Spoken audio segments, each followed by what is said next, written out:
I stood at the bank counter, staring at the screen. The number I expected to see, $17 million, wasn't there. Instead, there was a balance of 3,247s. My hands trembled as I asked the teller to check again. She did. Same number. She looked at me with concern, the kind people give when they think you're confused. But I wasn't confused. I knew exactly what had happened. My son had taken everything. Before I continue, tell me, where are you watching this from? What time is it where you are? If this story touches you, please leave a like. Subscribe to see what happens next. Because what I'm about to tell you changed everything. My name is Margaret. I'm 73 years old, and for the past 40 years, I've been an engineer. Not the kind you see on construction sites, the kind who sits in quiet rooms, solving problems no one else can figure out. I worked for a medical device company for most of my career. I was good at what I did. Very good. But I was never interested in fame or recognition. I just wanted to solve things. 3 years ago, I retired. My husband, Thomas, had passed away 5 years before that. Cancer. It was slow and brutal, and by the time he was gone, I felt like I'd aged 20 years. Our son David was there for the funeral. He cried. He held my hand.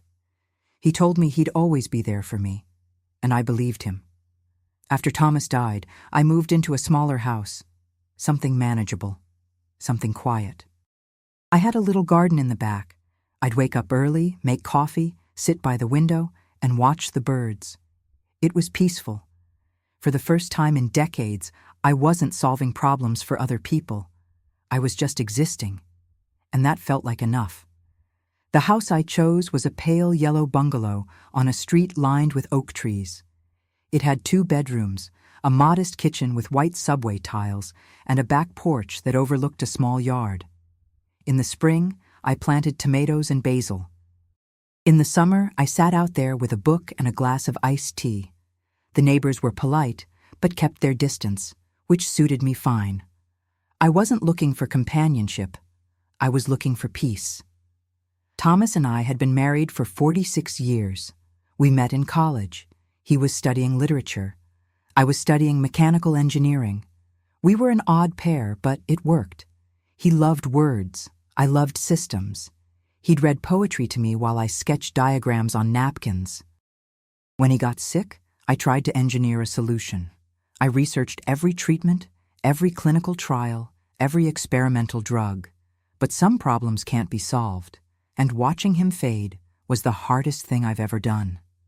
After the funeral, David stayed with me for a week. He made sure I ate. He answered phone calls. He handled paperwork. He was attentive in a way he hadn't been in years. I remember thinking, maybe loss had changed him. Maybe it had reminded him of what mattered. When he left, he hugged me tightly and said, "I love you, Mom. I'm just a phone call away." And I held on to that. But retirement wasn't complete rest. My mind never stopped. I kept notebooks everywhere, ideas, sketches, theories. One morning, about 2 years ago, I was reading an article about surgical infections, post-operative complications, people dying from things that should have been preventable. And something clicked. I started working on a new type of antimicrobial coating for surgical instruments, something that could be applied during manufacturing and would last for years, something affordable, something scalable. I worked on it every day, in my kitchen, in my garage. I ordered materials online. I tested prototypes. I reached out to old colleagues. I spent my own money on lab tests. The work consumed me in the best possible way. I'd wake at 5 in the morning, make coffee, and head straight to the garage. I'd converted it into a makeshift lab.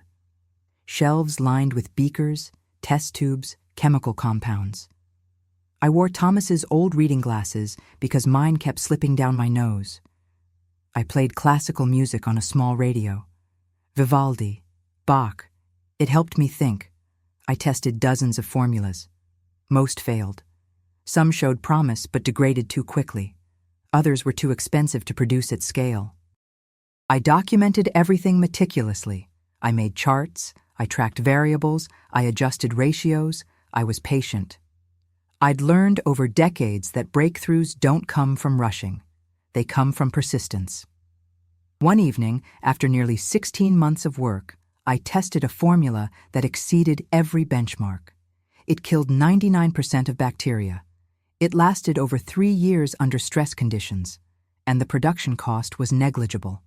I ran the test 3 more times. Same results. I sat down on the garage floor and cried. Not from sadness, from relief, from pride, from the realization that I'd done something that could save lives. I filed the patent myself. I didn't tell anyone, not even David. I wanted to be sure first. I wanted to know it was real before I shared it with the world. The application process took months. I hired a patent attorney to review my work. She was a young woman, maybe 35, with sharp eyes and a no-nonsense attitude. She told me the patent was airtight. She said companies would be interested. She said I should prepare for attention. When the patent was approved, I felt something I hadn't felt in years. Pride. Not the loud kind, the quiet kind. The kind that sits in your chest and reminds you that you still matter, that your mind still works, that age doesn't erase ability. I called David that night. It was late, almost 9 o'clock. He answered on the 3rd ring. I could hear music in the background. Voices. He was at a restaurant or a bar.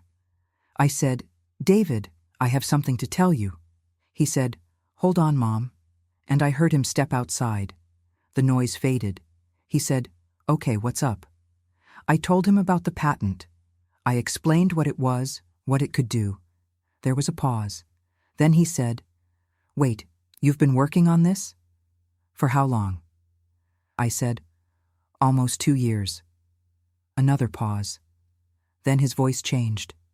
It got louder, excited. He said, "Mom, this is incredible. This is huge. Do you have any idea what something like this is worth?" I said I didn't. He said, "A lot. Like, a lot. You need to sell this. You could retire comfortably. You could travel. You could live however you want." I told him I was already retired. He laughed. He said, "You know what I mean. Real retirement. Not sitting around worrying about money." I wasn't worrying about money. I had savings. I had Thomas's pension. I had enough. But David kept talking. He said he knew people. Business contacts, lawyers. He said he'd worked in corporate consulting for years. He said he understood how these deals worked.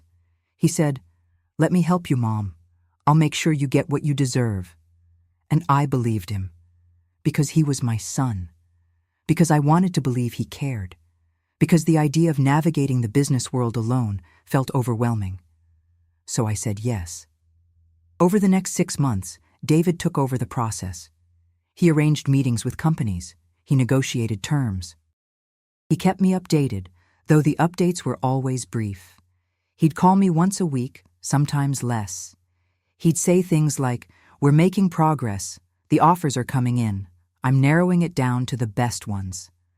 I asked if I should be involved in the meetings. He said no. He said these people spoke a different language. He said they'd try to lowball me if they thought I didn't understand the industry. He said it was better if he handled it, and I trusted him. I thought he was protecting me. He introduced me to his lawyer, a man named Gregory. Gregory was in his late 50s, with silver hair and expensive suits. He had a calm, reassuring voice, the kind that makes you feel like everything is under control. He came to my house once. He sat at my kitchen table and explained the legal process. He used terms I didn't fully understand. Escrow, liquidation, fiduciary oversight. I nodded along. I asked a few questions. He answered them patiently, but always in a way that made me feel like I was asking the wrong things. David was always there during these conversations. He'd interject, he'd simplify, he'd say, "What Gregory means is," and I'd relax. Because David was translating, David was guiding, David was taking care of everything. The buyer, David said, was a major medical supply company, one of the largest in the country. They wanted exclusive rights to the patent. They were offering $17 million. When David told me the number, I thought I'd misheard. I said, 17 million? He laughed. He said, yes, Mom, 17 million. You did it. You created something incredible. I couldn't process it. I'd never thought about money like that. It felt abstract, unreal. I asked what I was supposed to do with that much money. David said, whatever you want. Buy a better house, travel the world, set up a trust for your grandkids. I didn't have grandkids. David wasn't married, but I nodded. I thought maybe one day. The paperwork started arriving, thick envelopes, legal documents, contracts with dense paragraphs and clauses that ran for pages. Gregory walked me through each one, but it was overwhelming. I tried to read them carefully, but my eyes would glaze over. David would sit next to me and say, "It's okay, Mom. This is standard. Every sale like this has paperwork like this. You just need to sign where Gregory marks." And I did. I signed everything they put in front of me. Transfer agreements, addendums, disclosure forms, power of attorney documents, though I didn't fully understand why those were necessary. Gregory said it was to streamline the financial transfer. He said it would protect me from tax complications. He said it was routine. So I signed. The day the deal closed, David took me out to dinner. A nice restaurant downtown. The kind with cloth napkins and waiters who refill your water glass before you ask. He ordered champagne. French champagne. Expensive. He raised his glass and said, "To you, Mom. To your brilliance. To your legacy." I clinked my glass against his. I felt proud. I felt grateful. I felt like maybe, finally, things were going to be okay. He talked about plans. He said I should think about where I wanted to travel. Paris, Italy, maybe a Mediterranean cruise. He said he'd help me plan it. He said he wanted to make sure I enjoyed the rest of my life. And I believed him. Because why wouldn't I? He was my son. He'd spent 6 months helping me. Why would he do all of that if he didn't care? The money was supposed to be transferred to my account within 10 business days. David said he'd monitor it. He said he'd let me know the moment it arrived. I didn't check. I didn't want to seem anxious. I just waited. 2 weeks passed. I called David. He was at work. He sounded distracted. I said, "David, the money hasn't arrived yet." He said, "What?" Like he'd forgotten. Then he said, "Oh, right. Yeah, there's a delay. Something about international wire protocols. The company is based overseas. It takes longer for transfers like this." I asked how much longer. He said, "I don't know. A week, maybe 2. These things are unpredictable." I said, "Okay." I hung up. I tried not to worry, but something felt off. A tightness in my chest. A flutter of anxiety I couldn't name. Another week passed. I called again. This time David sounded annoyed. He said, "Mom, I told you it's going to take time. You need to be patient."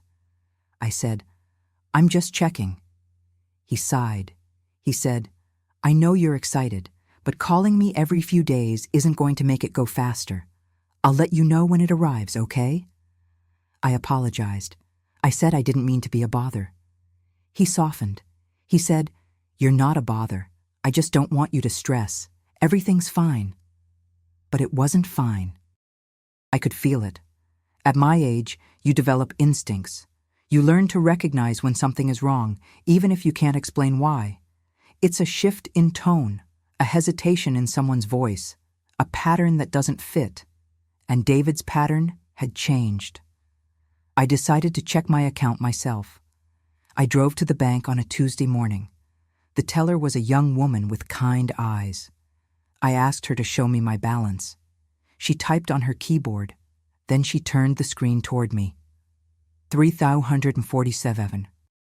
The same amount that had been there before the sale. Nothing had changed. Nothing had arrived. I felt my throat tighten.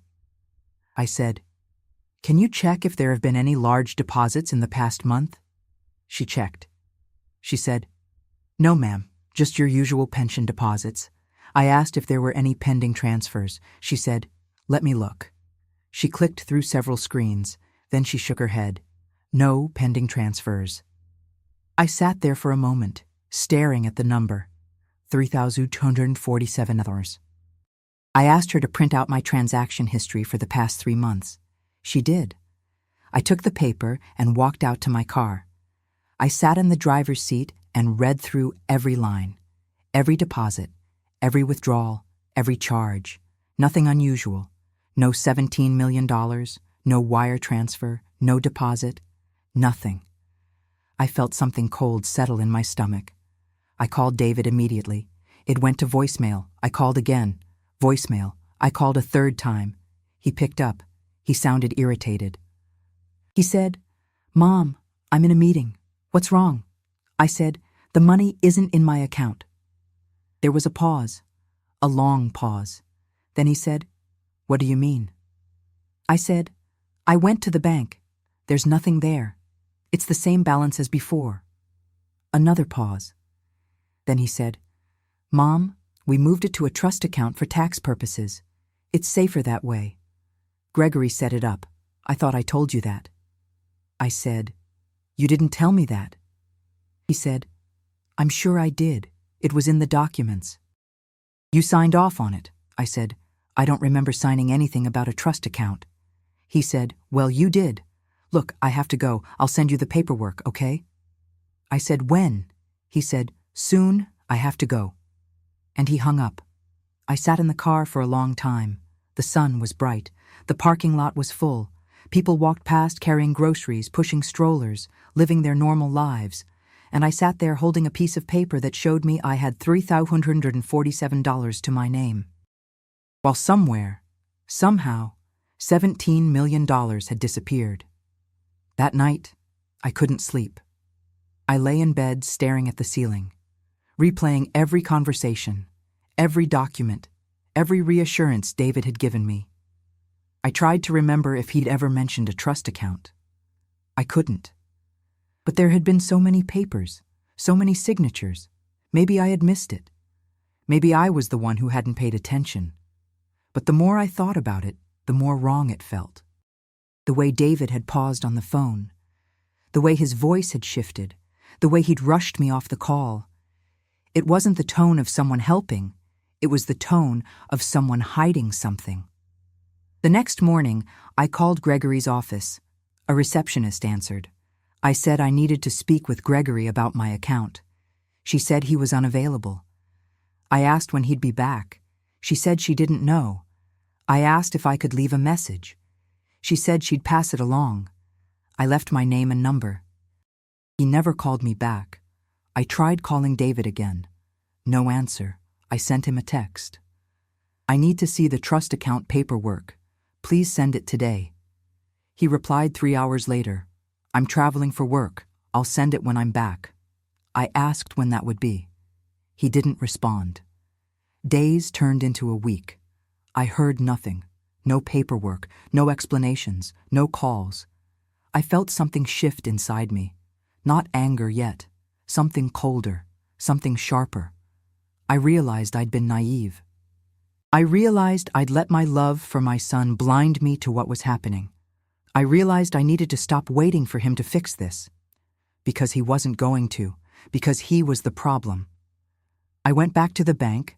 I asked to speak with a manager. His name was Robert. He was a middle-aged man with glasses and a patient demeanor. I explained the situation. I showed him the patent sale agreement. I showed him my account. I asked if there was any way to trace where the money had gone. He listened carefully. Then he said, "Mrs. Margaret, I understand your concern, but without access to the receiving account information, I can't trace the funds. If the money was transferred to another institution, that institution would have records, but I can't access those without a legal order." I asked what I needed to do to get a legal order. He said, "You'd need to contact a lawyer. They can file a request through the courts, but it's a process. It could take time." I thanked him. I left. I sat in my car and cried. Not the loud, dramatic kind of crying. The quiet kind. The kind that comes when you realize something is broken beyond repair. But I wasn't done. I couldn't be. Because if I gave up now, David would win. and I'd spend the rest of my life knowing I'd let him destroy me. So I dried my eyes. I drove home, and I started planning. I found a lawyer through a referral from an old colleague. Her name was Patricia. She was in her 50s, with short gray hair and sharp, intelligent eyes. She wore a navy blazer and spoke in clipped, efficient sentences. I liked her immediately. She didn't waste time with pleasantries. She said, "Tell me what happened." I told her everything: the patent, the sale, David's involvement, Gregory, the missing money, the trust account that may or may not exist. She listened without interrupting. She took notes.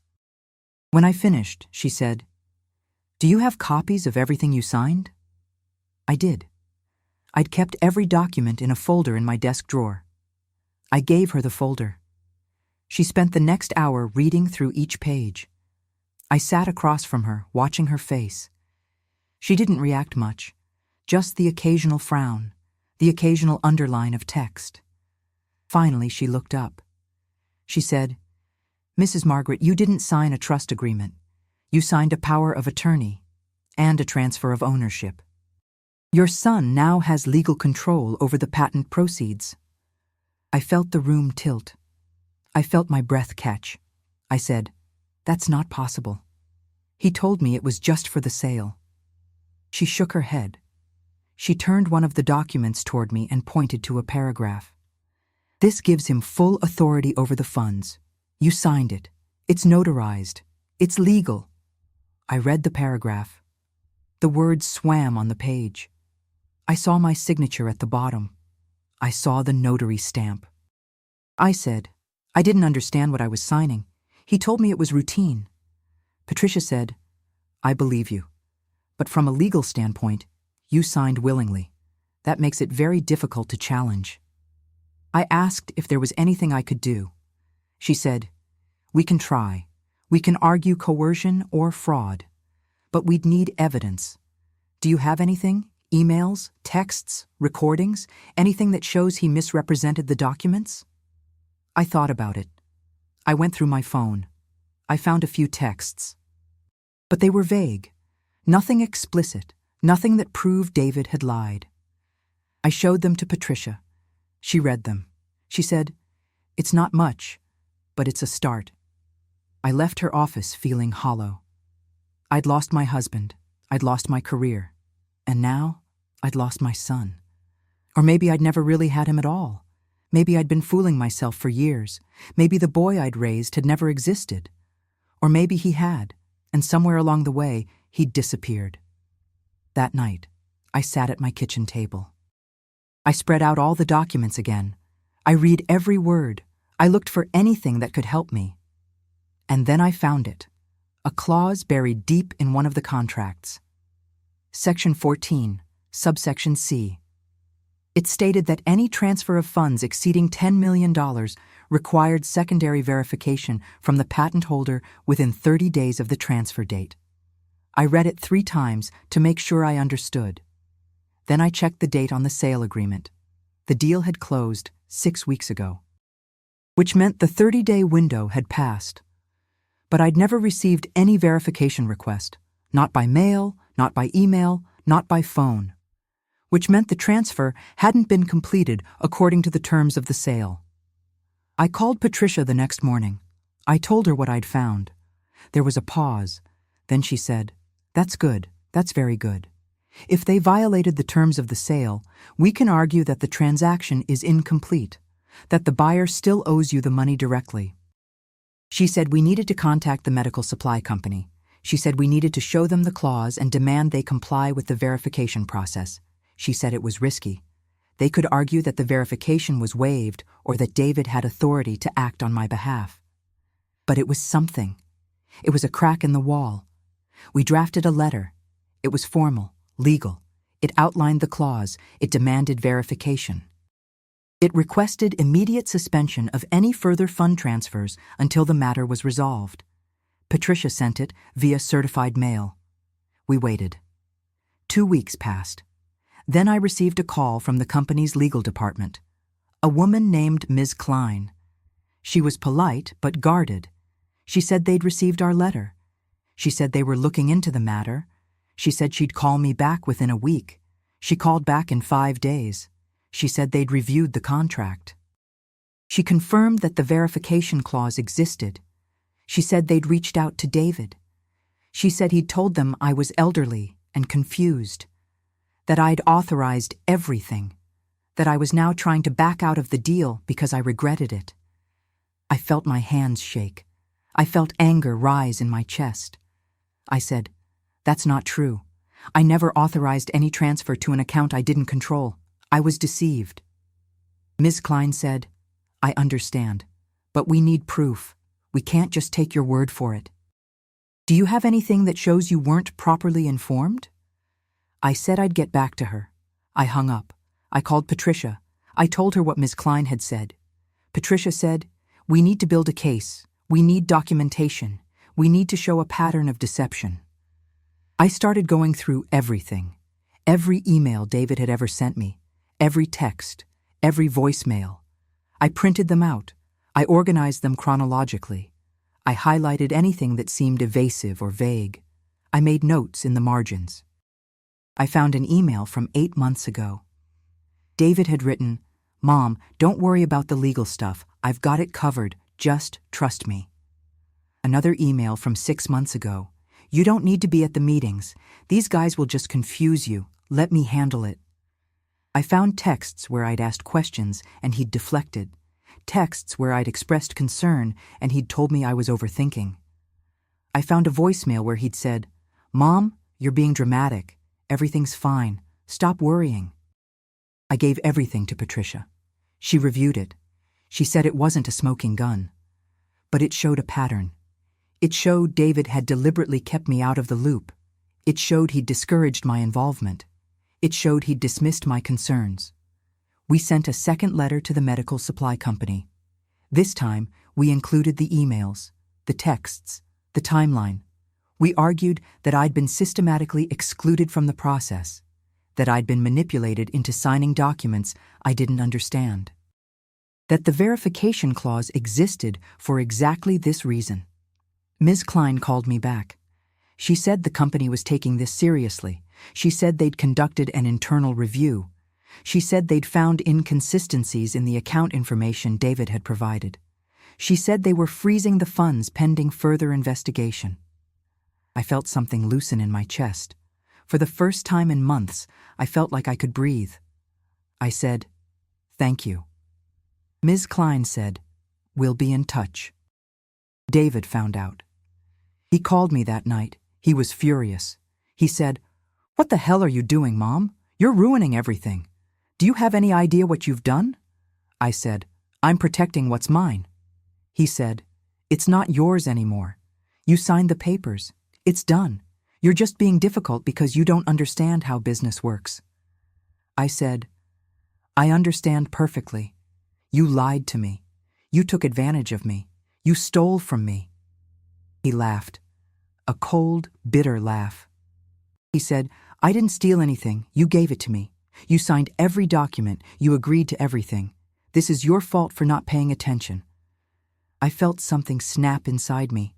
I said, "You're right, David. I signed the papers. I trusted you, and you used that trust to betray me, but I'm not confused, I'm not incapable, and I'm not giving up." He said, "You're going to lose. You know that, right? You're going to waste time and money, and you're still going to lose." I said, "Maybe. But at least I'll know I tried. At least I'll know I didn't just let you destroy me." He hung up. I haven't heard from him since. The legal battle took 6 months. Patricia was relentless. She dug through every document. She found inconsistencies in the notarization. One of the signatures on the power of attorney didn't match the notary's official stamp. She found emails between David and Gregory that showed they'd discussed how to simplify the paperwork for me. She found proof that David had opened an offshore account in his name only 3 days after the sale closed. She built a case that was undeniable. We filed motions. We requested depositions. Gregory refused to cooperate. He claimed attorney-client privilege. But Patricia argued that privilege didn't apply if the attorney had participated in fraud. The judge agreed. Gregory was compelled to testify.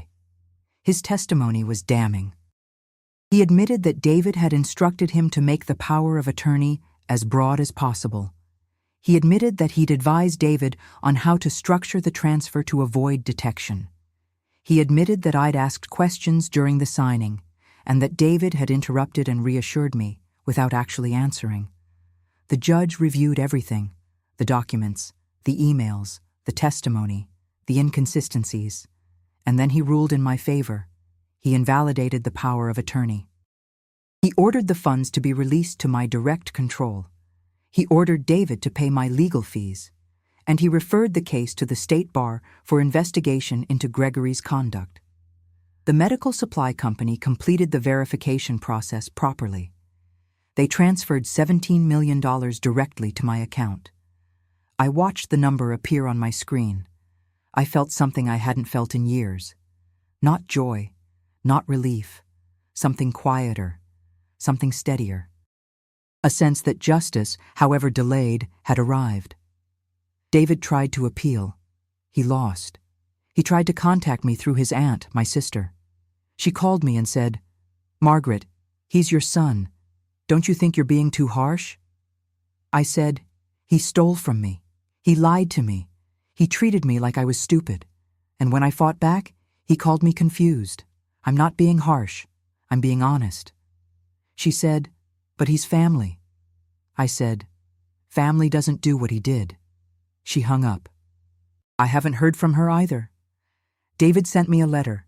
It arrived on a Thursday. I recognized his handwriting on the envelope. I held it for a long time. Part of me wanted to read it. Part of me wanted to know if he'd apologized, if he'd explained, if he'd shown even a shred of remorse. But I didn't open it. I walked to the fireplace. I lit a match. I watched the envelope burn. I watched the paper curl and blacken. I watched the smoke rise. And I felt nothing. Not anger. Not sadness. Just a quiet, final closing of a door. I'm 73 years old. I've lived through loss. I've lived through betrayal. I've lived through pain that I thought would kill me. But I'm still here. And I'm still standing. Not because I'm strong, but because I refused to let someone else define my worth, even when that someone was my own son. The money sits in my account now. I've donated $2 million to medical research, specifically to programs that develop affordable healthcare solutions.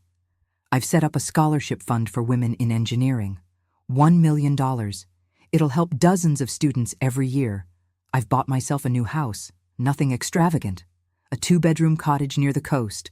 I can hear the ocean from my bedroom window. And every morning I wake up early. I make my coffee. I sit by the window and watch the waves. I read. I think. I write in my journal. And I remind myself that getting older doesn't mean shrinking. It doesn't mean accepting mistreatment. It doesn't mean staying silent. It means seeing everything clearly. It means acting with purpose. It means knowing your worth and defending it. Even when the world tells you to forgive. Even when the world tells you to move on. Even when the world tells you that family is everything. Because family isn't everything. Respect is.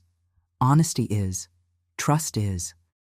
And when someone violates those things, they forfeit the right to be called family. They become strangers. Strangers who happen to share your blood. If someone tries to take what's yours, take it back. If someone betrays your trust, don't give them another chance. If someone treats your kindness like weakness, prove them wrong. You don't owe forgiveness to people who aren't sorry.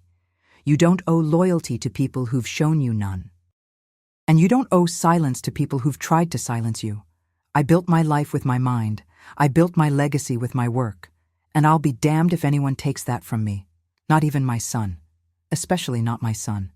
Because at the end of the day, the only person you can truly rely on is yourself. And that's not sad. That's just the truth. A truth I wish I'd learned earlier, but a truth I'll carry with me for whatever time I have left. My name is Margaret. I'm 73 years old. And I don't forgive easily anymore. Because I finally learned that some betrayals don't deserve forgiveness. They deserve consequences. And I made sure my son got his.